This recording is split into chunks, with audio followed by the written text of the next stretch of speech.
All right. So, hello, everyone. My name is Komal. I'm one of the customer success managers here on the Aktiv team. First and foremost, I'd like to thank everyone for carving out some time to join us for today's session. And with that, I'd like to introduce Professor Aaron Bruck from Vincennes University, who will share how they use the Aktiv platform along with scaffold learning to drive success for their students. Oh, thank you for the introduction and thank you for being here. So I wanted to present this opportunity really because it's not that I feel like we do things very unique or differently here. It's just more a matter of we, as a community college and as an institution that deals with a lot of introductory kinds of students. I have found I've been here at Vincennes University for 15 years. The nature of our students has been changing, and I've had to kind of adapt my approaches to try to be a little bit more in tune to where students are. And Active has actually played a pretty significant role in helping to do that and to take some of the things that I had been doing before I was using Active and actually doing them differently and in a lot of cases better. So I'm just gonna share my screen here. So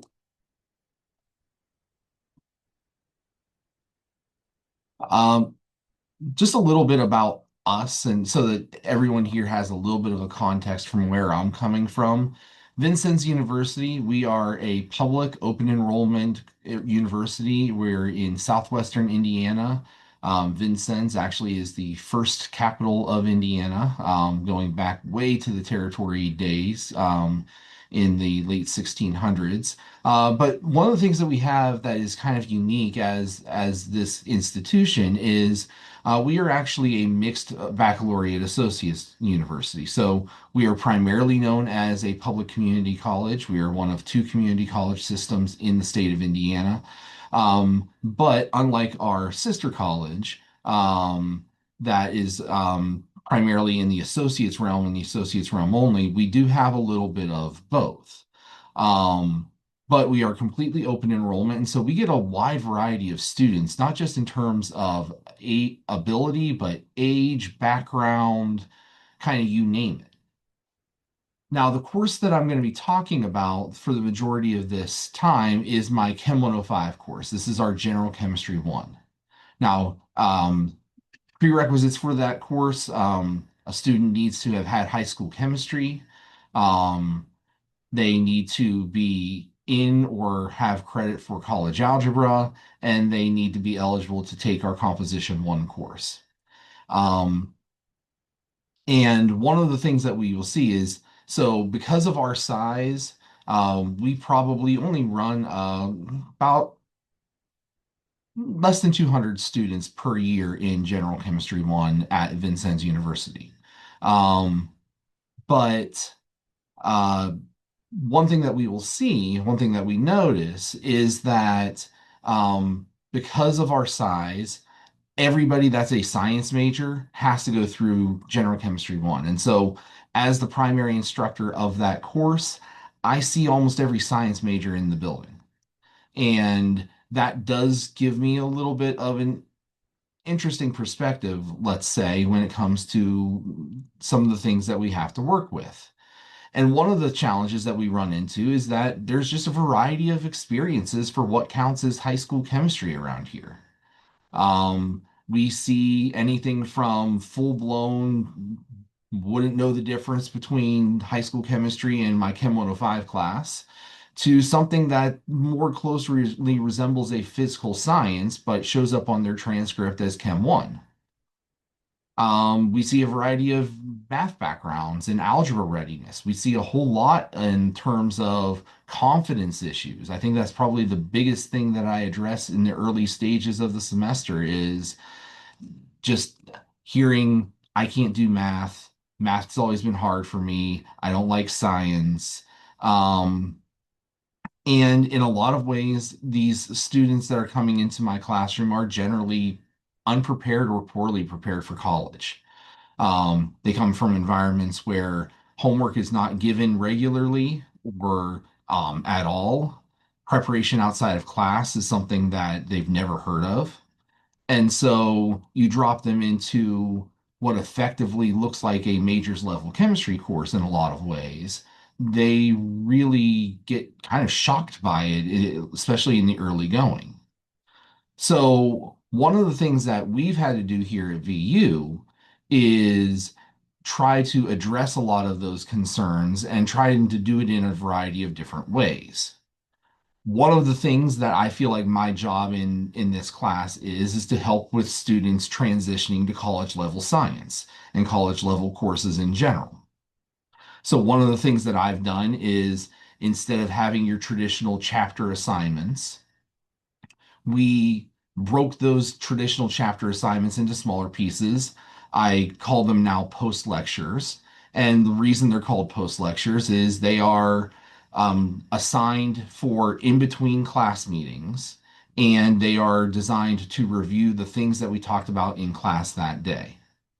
So instead of um, we're doing chapter one for the first 2 weeks here, and the chapter one assignment is due at the end of that 2 week period, I'll break chapter one up into three, four, five pieces, depending on how many chunks I want to do for it. And the students end up having small little pieces that they do in between classes instead of this one large assignment. And one of the reasons I went to this particular system is I was using a different learning management program at the time, but I was collecting the statistics and I noticed that when I gave long form chapter assignments, virtually all the assignments were done within 6 hours of the due date. So I could have students working on 2+ hours of homework within 6 hours of it being due. Or I could try to find a way to make things a little bit easier, a little bit more chunked out, so that they'd have these smaller, more digestible kinds of pieces. And so that's what the post lecture ended up kind of being born out of. Now, I still do end of chapter assignments. Every single chapter in my unit ends with a quiz that kind of wraps up the entire unit. And I've created end of chapter assignments as bonus to encourage students to practice more, do more in preparation for those quizzes. I've also incorporated feedback questions into these post lectures so that I can very quickly get information from my students in terms of how well did they understand the lesson? Do I need to go back and reteach something? So I want to switch over to my Aktiv here. And so you can kind of see inside of Aktiv now how I've set this up. So this is all in the homework tab. And so this was last semester's work. And what I've done is I've used a series of folders here to break up the entire semester, all 10 units, into smaller subsections.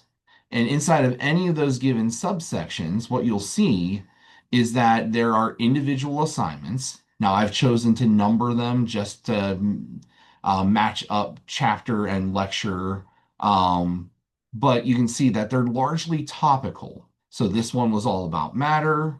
This one was all about units and significant figures. This one was all about unit conversions. I had 3 subunits in that first chapter. And so they had this unit one review as kind of a end of chapter review to get them ready for the first chapter's quiz at the end of that period of time. And if you go through all of these subfolders, you would see the same kinds of things. Individual units, individual chunked out kinds of chapters. And if you go into an individual assignment, what you'll see in here is there is a combination of some of these questions are things that I have authored where I took stuff that I was doing and having students submit through Blackboard or Google or some other kind of format, and I've converted it into Aktiv just so that I don't have to keep going all over the place for it. But you can also see that there are a number of active identified questions in here as well, where I've just pulled stuff out of question pools or pulled it out of the chapter assignment that is kind of naturally generated by Aktiv and just taking those little pieces and parts out of it. And at the end of the assignment, this is the feedback question that I was talking about. I do this feedback question as an essay question because I only have 25, 30 students to worry about. But this is something that you could easily make into a multiple choice kind of question and get kind of rapid response feedback from them about how well they understood their lesson and the material that you were presenting in this particular assignment.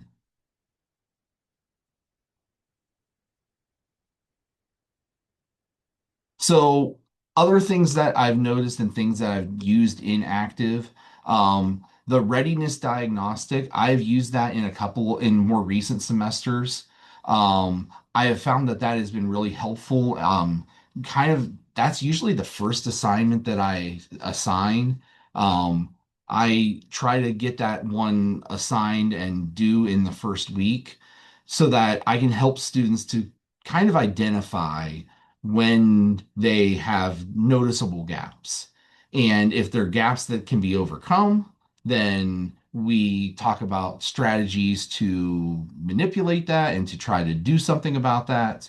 If there are strategies that can't be overcome, we do have an introductory chemistry class that meets at a similar kind of time and has a similar kind of structure and schedule, but goes slower.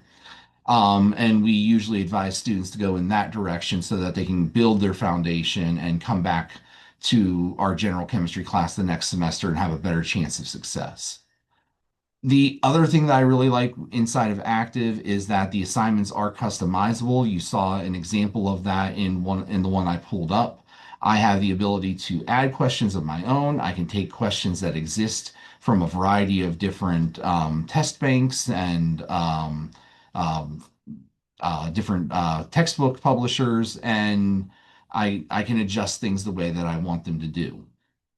The biggest thing for me in kind of helping students to adjust to college life is just the idea that homework should be formative in its feedback and it should be instructive in its purpose. So one of the feedback criteria that I use is students get effectively unlimited attempts. I think I set the actual attempt number at 20. Um, but they get 20 attempts with no penalty for the wrong answer. So the idea is I'm really trying to encourage them to do as much as they can, do as well as they can, and learn from their mistakes. And if they get to attempt number 16, 17, 18, and they haven't asked me about it yet, that's usually a sign that I need to reach out to them and see why they aren't asking for further help. And then the other thing I really like is a number of the different question types that exist inside of Active really do help with this scaffolding. So when it comes to things like unit conversion or dimensional analysis, a lot of my students don't have a context for that.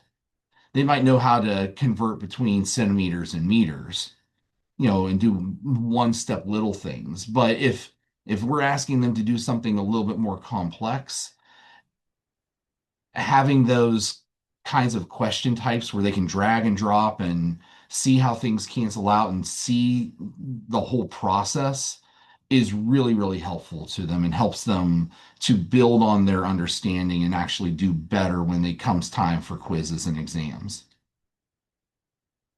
And I just wanted to share this last little piece out here with you. So I've been doing some version of this post-lecture model for the better part of the last 10 years.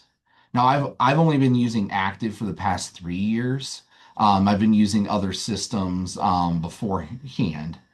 Um, And what one thing that I can say, just in general that I've noticed is that before I was doing post lecture, I was getting pretty good homework participation in that students were doing homework and at least answering one of the questions in the homework set. But on average, they weren't doing great on their homework. But in switching to post lecture, and especially here, this is the most recent semester. Um, in the semester, the majority of the students at least did something in every assignment. Most of them, you can see here, 91% have participated in all of their assignments. But the homework score's gone up considerably. I think that has a lot to do with the fact that because it's low stakes and because it's small, it's not a 3, 4 hour assignment that you have to do every 2 weeks. It's a 20 to 30 minute assignment that you have to do every other day. That small nature of it does seem, at least in my experience, to make a pretty big difference in terms of not just their participation, but their actual success in participating and doing what you want them to do ultimately as a result.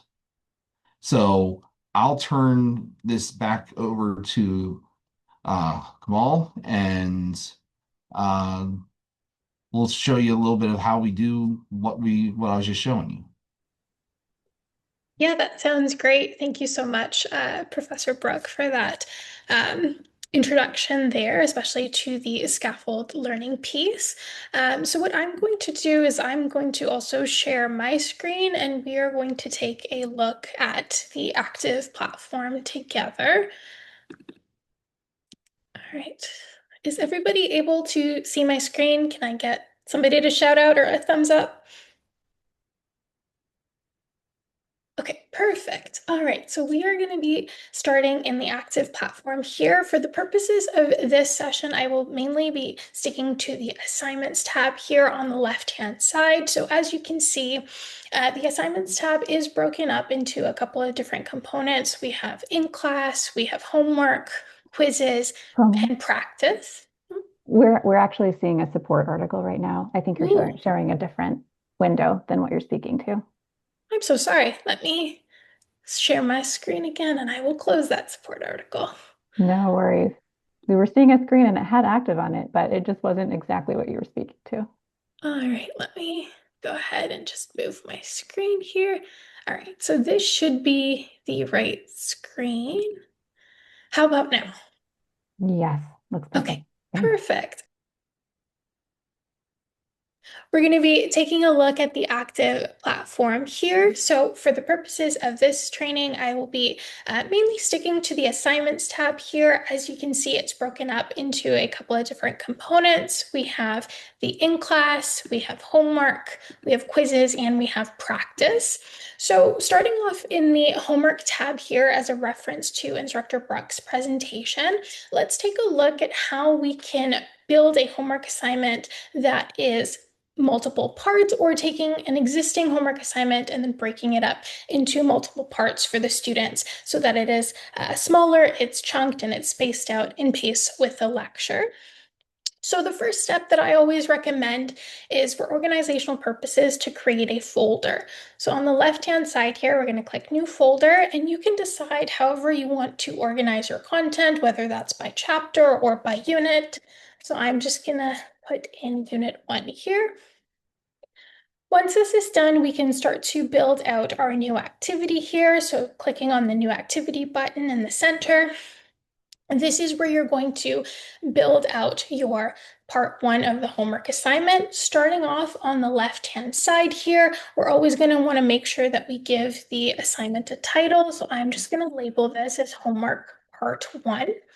And using the button on the upper right-hand side, I can add problems here from our question bank. So this is the window that pops up. And then from here, you can start to add in questions that you would like for this first homework assignment, keeping in mind the scaffolding model as I'm going through and I'm opening up the different subcategories using the arrows here.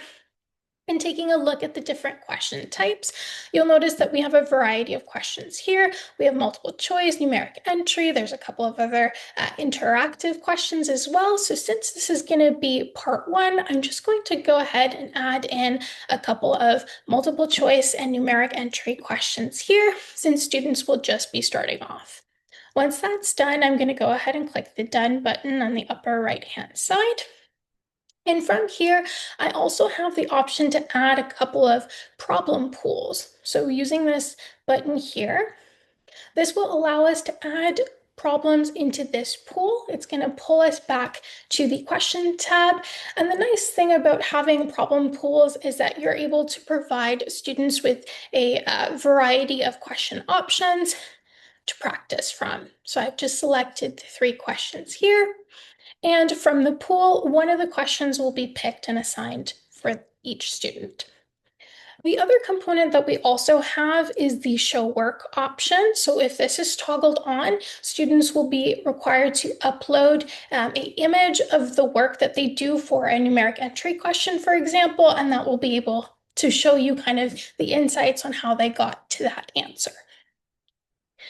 Pushing it back over to the left-hand side here, under scheduling, I'm going to go to the scheduled option here, and this will allow you to preset the start and the due date for this homework assignment. Keeping in line with what Professor Bruck was talking about, you can use this to make the time frame a little bit shorter so that students are not falling too behind, they're not overwhelmed, and keep the time frame a little bit short. Once this is good to go, you can go ahead and click Publish for later. What this will do is that this will ensure that this assignment that we've just created here becomes available to students based on the start date that we have selected here.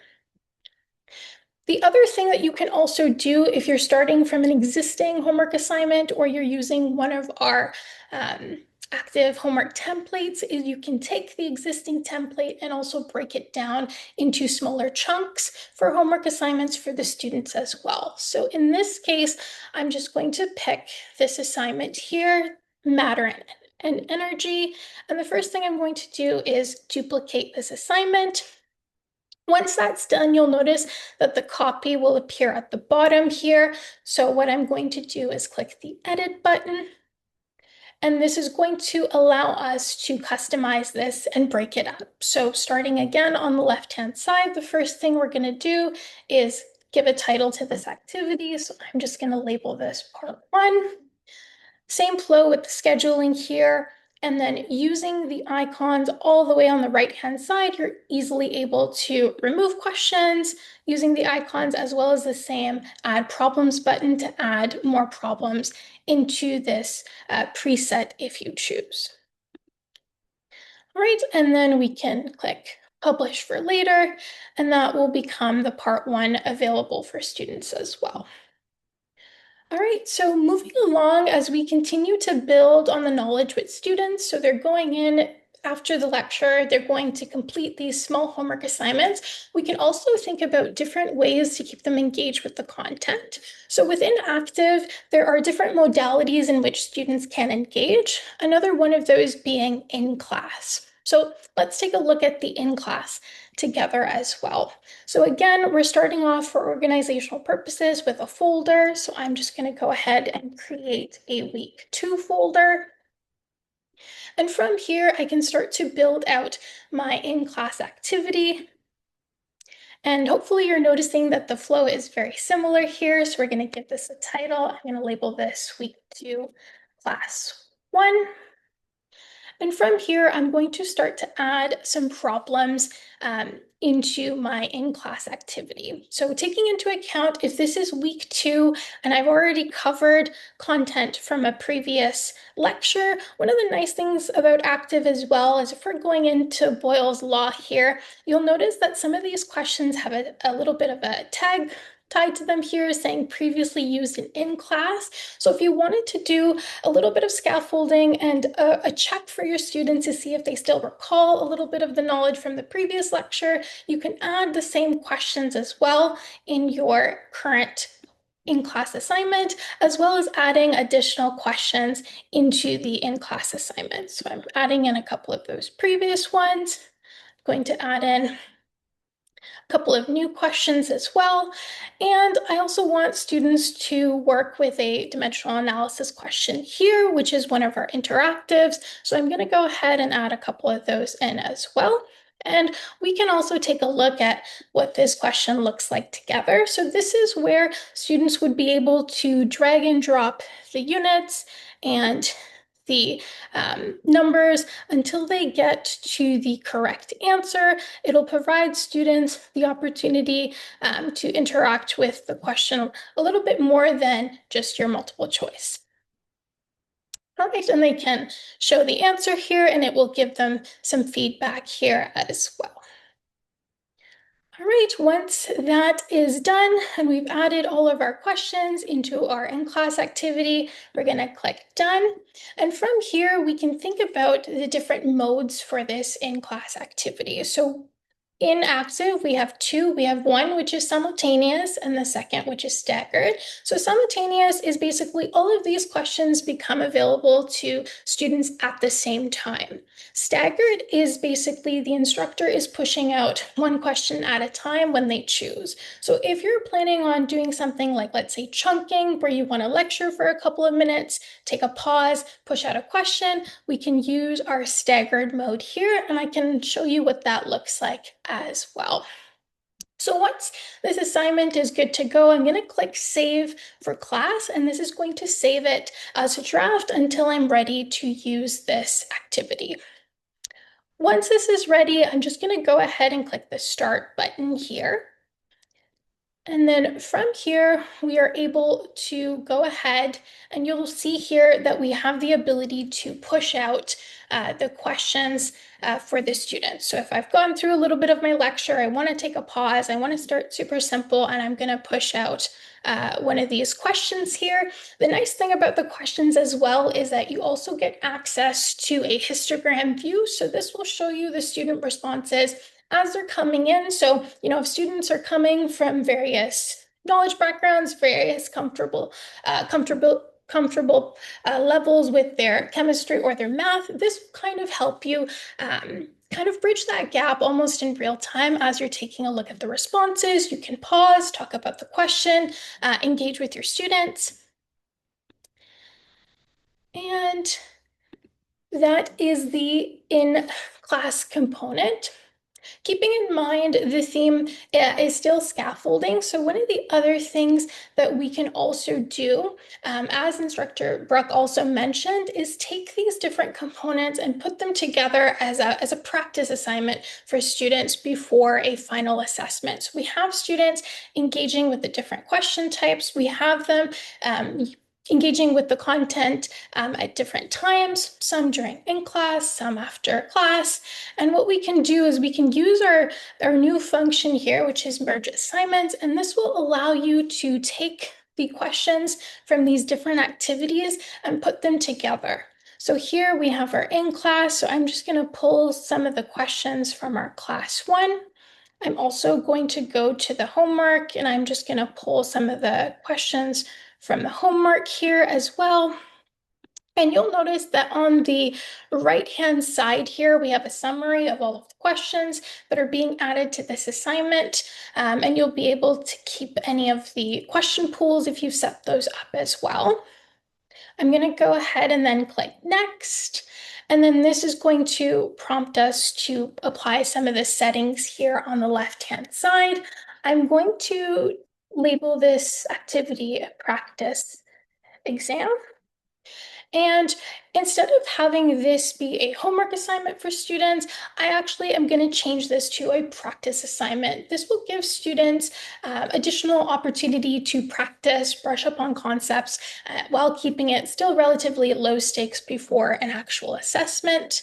Once this is ready, I'm going to go ahead and click publish, but before I do that, you will also notice on the left-hand side here, when I changed the settings to practice, you'll notice that there's no due date, there's only a start date, so this becomes available to students under the practice tab. And once this is ready, this is available here for students to go in. There's unlimited attempts. They can practice the questions as many times as they need to, and they also have access to the correct answer. And that is basically the gist of the training. I'm going to stop sharing my screen here for a second. Are there any questions?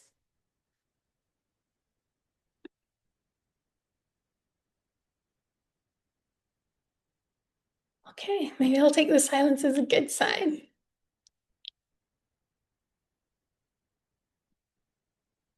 One issue I have with students is AI using for active homework. What suggestions do you have to encourage students to work problems on their own? I really like the formative style assessments, but I'm worried they'll use AI on them. I would say that's a valid concern. I think the thing that all of us worry about ultimately here is that um, when we're doing any kind of online assignment of any kind, AI is something that is kind of running in the background, and I unfortunately I don't think there's a good way to run from it. The best thing you can do is just making sure that the other parts of your course um, are such that students are forced to do it on their own. Because if here we do all of our quizzes are and exams are paper. So, and quizzes and exams make up roughly 70% of their grade.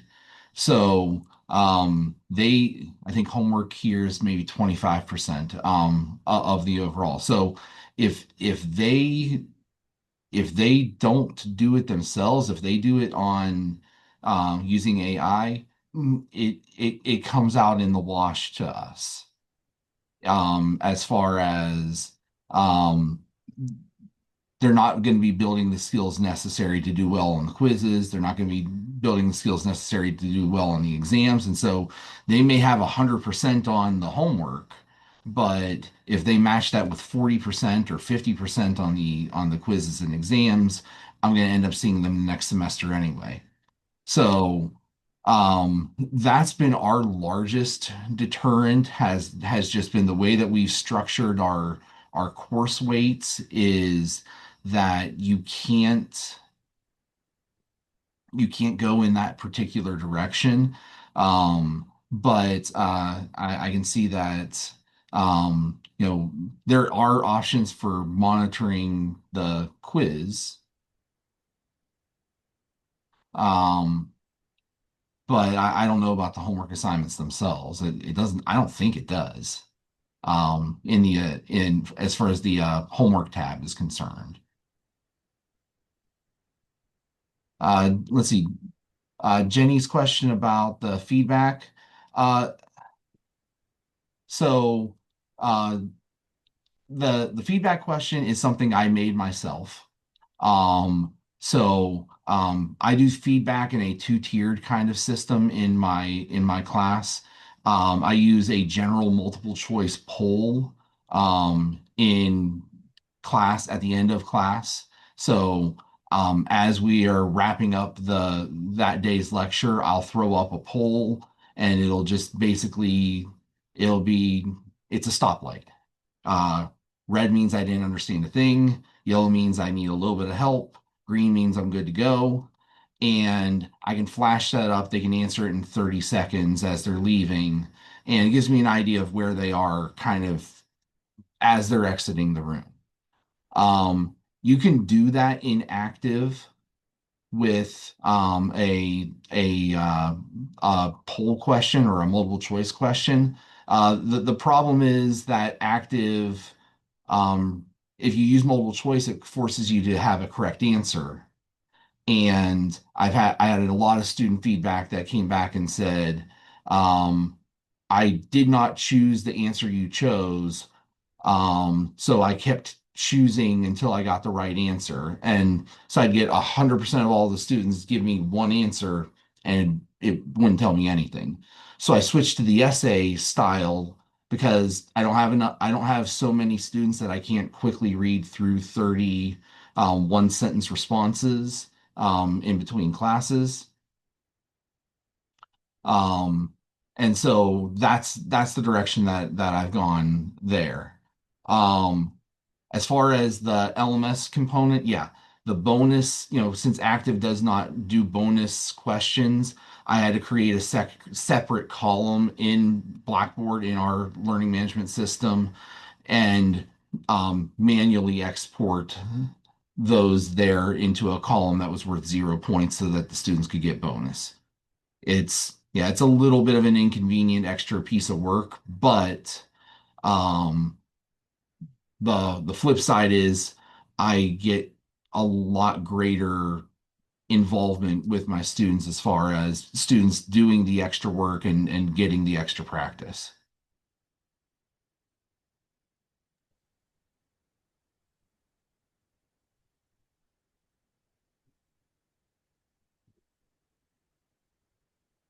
Just leaving a pause here in case there are any other questions. Thank you so much, Professor Bruck, for answering those so far.